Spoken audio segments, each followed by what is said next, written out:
You see, that's the trouble when records fade when I'm mid-conversation with a guest. I've got to stop the gossip and get on with my job. It's a real shame. Now, she has a little boy, and he was going to come in and sit in the central studio, and I'd prepared Uncle Pete and Auntie Sarah, and they normally get on because he's 10. Yeah, 10, that's right. Well, they're the same intellectual age, so would have got on fine. She does all sorts in her life, lives in Wellingborough, works in Northampton, is an artist, an actor, charity worker, and now novelist. Her first book is The Treeman. Kaye Vincent. How nice to see you, Kaye. Thank you for coming. How lovely to be here. You wanted to write from the age of 11, didn't you? I did, yes. I think probably before that, but that's the first vivid memory I have.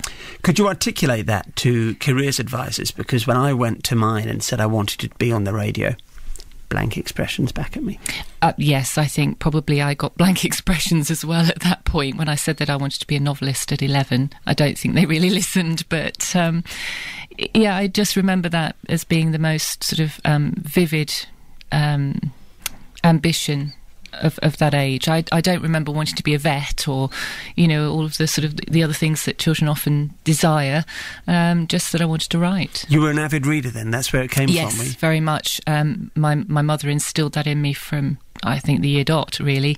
And she was a top flight secretary. She was very good with her words. So she taught me what I know in terms of style. Very much. And is your little boy now the same? Does he read? Is it being passed on the generations? He does, and he's already writing his first novel. See, that's fantastic. That's a linear connection with your mum. That's fantastic. Yes, so that's great. And he's written a lot, and I have to give him credit. He actually, his computer failed at one point, and he lost the lot, and he'd written probably, I think, about 20-odd pages at the time, which was a lot for the age he was then, which was 9 at that point. Was there a major tantrum? He was upset, but within 2 weeks he'd rewritten it all. No! And I thought at that age that was pretty good going. It's like a child genius. So that was, well, don't know about that, but he's working hard at it. Very good. You've written with another Kaye, haven't you? You've written musicals. I have, yes. Fabulous composer called Kaye Tompkins, and we've worked together for over 10 years now on musical theatre, in close collaboration on a number of productions. So why so long then, fulfilling your childhood dream and doing this? I don't know. It's been a really long circle to get back to here. I think performance in the middle kind of took over, because it's such an adrenaline boost to perform, and that kind of took over my sort of creative outlet, as well did my artwork, because I did a lot of artwork at one point.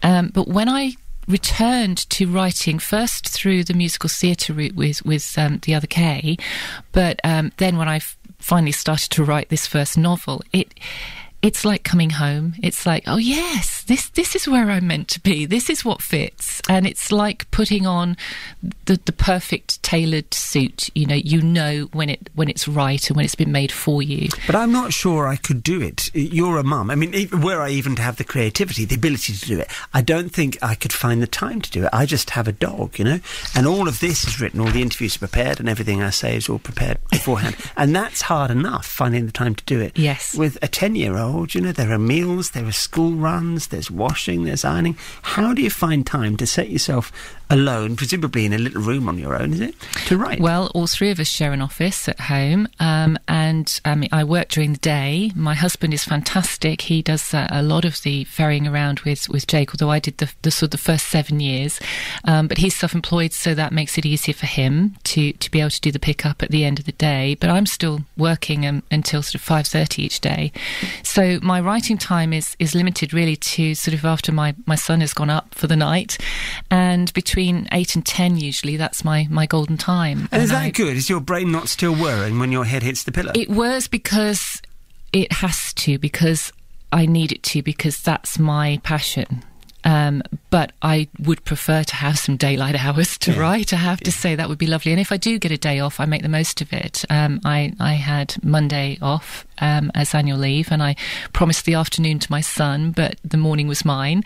And I managed 3,000 words that morning, and another 1,500 in the evening. So that's what you do. You just push yourself to do the most that you can in the time that you have. But you self-publish, and I've spoken to a lot of authors who self-publish, and they tell me that can be a nightmare in itself. Yes. Yes, the writing of the book is the easy part. Trying to actually raise awareness for your work is the difficult, really hard sort of slog, if you like. But you have done. You've got straight 5-star reviews on Amazon. Lovely, yes, it's been nice. I'm nice. Sure I will get a few that down the other end of the scale eventually, but it has been a lovely response, and you know, it's going to be a while before it really sort of takes off. That does take time when you're starting from scratch, literally. You're having to reach out through Twitter, Facebook, your own website, which I've had to build as well on top of the writing. I'm putting together a new blog site at the moment.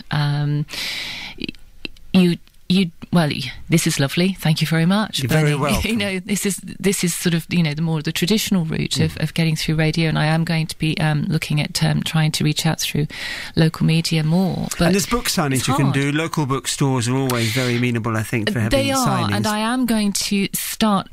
There is this sort of urban myth that they won't touch a self-published author, but I think that's changed. I really do think that's changed. Well, I know the one up the road here does. Well, thank you very much. I'll take the tip. I know, because I've had people like you come in who say, on a Saturday I'm doing a book signing at that store. So I know that they do. Right. But what you didn't have when you were 11 is now the e-reader. So you've got to get that sorted as well, haven't you? Yes. Well, I've published in print through print-on-demand services. Lulu is where I've got the paperback registered. But I've also published through Kindle. Which is the Amazon route. So I do have the ebook available there, and that's where most of the sales have gone so far. Well, let's talk about the book, because it's the most inventive book that I've read for years. Oh, thank you. There's so much going on. I thought, as I was saying to you during the last song, the title is The Treeman. Yes. And I thought, well, that'll be about a bloke who's a tree. And it'll be like a kid's story, you know? It's not at all. No. I suppose it's a romance, really. It was certainly a romantic book. It's a romance. It's a comedy. Yes. It's sad. Mm-hmm. It's a magical book. It's a book of magic, really. Yes, it is. Although I've tried to keep that in a very sort of grounded sort of structure, because what I wanted it to be was a sense of what if, and that might actually be true. It's not a book of vampires or werewolves or zombies. Nobody gets eaten. You've got a ghost. I have got a ghost. You've got a countryside, you've got a ghost, you've got a man living in an oak tree. What's not to love? What's not to love, exactly. And it's Hanningdon. Hanningdon is where? Is it in your head, or is it a place you visited? It's in my head. It's a sort of a mix of every beautiful English village that you ever drive through and think, oh, one day. It's that kind of idyllic sort of haven, if you like. And it has its own personal magic. Hanningdon is very much a place that has a natural sort of power or vibration of its own. And so it pulls in gifted people. It's Izzy that it's pulled in this instance. Izzy has moved in. Izzy's the main character. She's bought this house without going to the house. I'm not giving anything away because it all unfolds this in the first chapter or so. She goes to buy the house and she falls in love with the house as soon as she sees it. Yes. And that's what's so interesting. Isn't it weird that a house does that to you? Mm-hmm. I saw 30 properties before I went in mine, and I walked in mine and everyone had said to me, you'll know. Yes, you do. It's Isn't true. That the weirdest thing? Yes, the front door of our house opened and I looked down at the quarry tiles on the floor and I said to John, I'm home, and he went, oh God. Here we go. But yeah, it's true. You do know when the spirit of a house pulls you in. I wonder if it is that, if it's like a chemical thing, if it's the ghost, if it's like, being led there. I do wonder about that, if that's what it is. So Izzy has moved there. She's got this house, but she didn't check out the tree. There's a bloke living in the tree. That's right. Right outside her sort of upper window. There's this grinning face every morning. So, plenty of conflict there to be had, which I thought was, a good concept. It is, because you've got the policeman saying it's tenants' rights. So it's like, absolutely. Here we go, we're in the country now. So you've got the conflict between the town and the country, haven't you? Yes. She's got to adjust to a new way of living. She has, and in adjusting to his presence, and then learning to sort of live in Hanningdon with the spirit of Hanningdon as it is, she grows as a person, which she desperately needs. So, are you going to set other books in Hanningdon? Is this like your Midsummer? Yes, I'm writing the sequel at the moment. and that's called The River Girl.